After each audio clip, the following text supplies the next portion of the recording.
What if I told you there's a kind of music that's literally never played the same way twice? A type of music where the musicians are just making it up as they go? Well, that's the story of jazz. And let me tell you, it is a wild ride. I mean, seriously, just imagine it. You're watching a musician, and they just unleash this mind-blowing solo completely out of thin air. No sheet music, no big plan.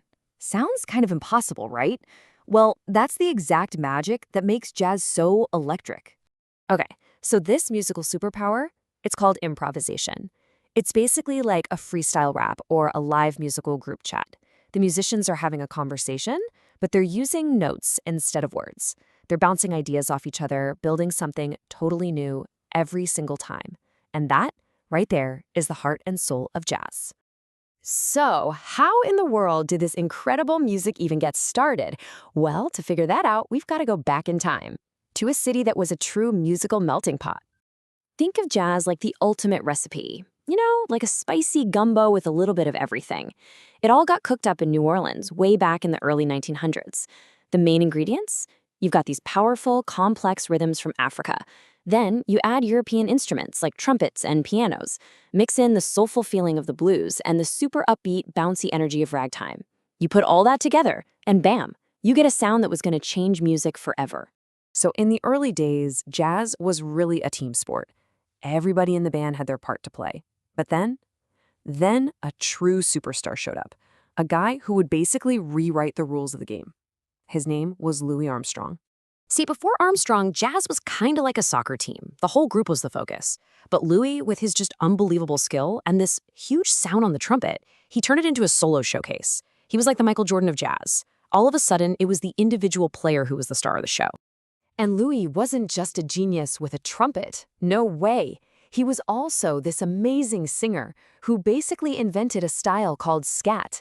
It's where you sing with made-up words and sounds, like doobie-doobie-dop, you know? You're turning your voice into another instrument that can improvise. It was pure creativity and fun, and audiences absolutely loved it. All right, so with Louis Armstrong as its superstar, jazz was taking over the entire world. But pretty soon, a new battle was about to begin. It was a showdown between two completely different styles of jazz. So in one corner, you had the swing era. We're talking huge bands, led by guys like the great Duke Ellington. This was music for the dance floor. It was the soundtrack to pretty much every party in the 30s and 40s. But then, in the other corner, you had bebop. This was created by musical geniuses like the saxophonist Charlie Parker. This was lightning-fast, super complex music made for your brain, not your feet. It was jazz on expert mode, a total speed run. Okay, so if Charlie Parker was an expert speedrunner, our next legend was like a gamer who kept inventing entirely new games to play. Let's talk about the king of cool himself, Miles Davis. Miles Davis was a total musical chameleon. I mean, he started out playing that fast and furious bebop. Then he got bored and created the super chill, cool jazz. Then he rewrote the rules again with something called modal jazz, which gave musicians even more freedom. And just when you thought he was done, he plugged in a bunch of electric instruments and invented jazz fusion. Miles was always dropping new updates, always keeping jazz fresh and exciting.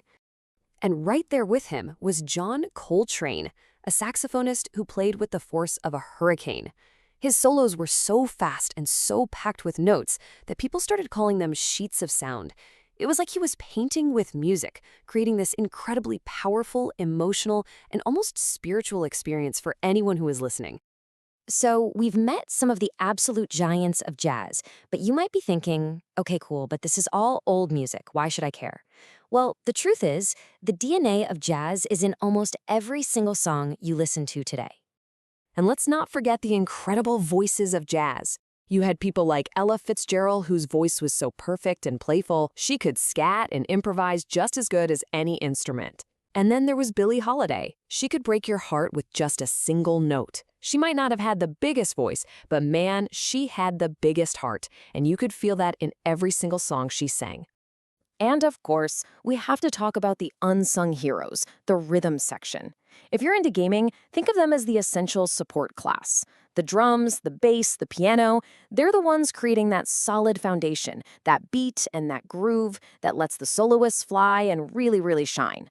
See? Jazz isn't just something for museums. It is everywhere.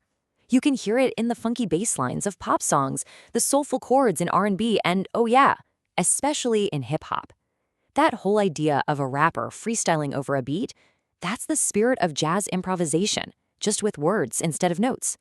The creativity that started way back in New Orleans is still totally alive in the music you love today. So if you remember one thing, remember this. Jazz is more than just a genre. It's a conversation.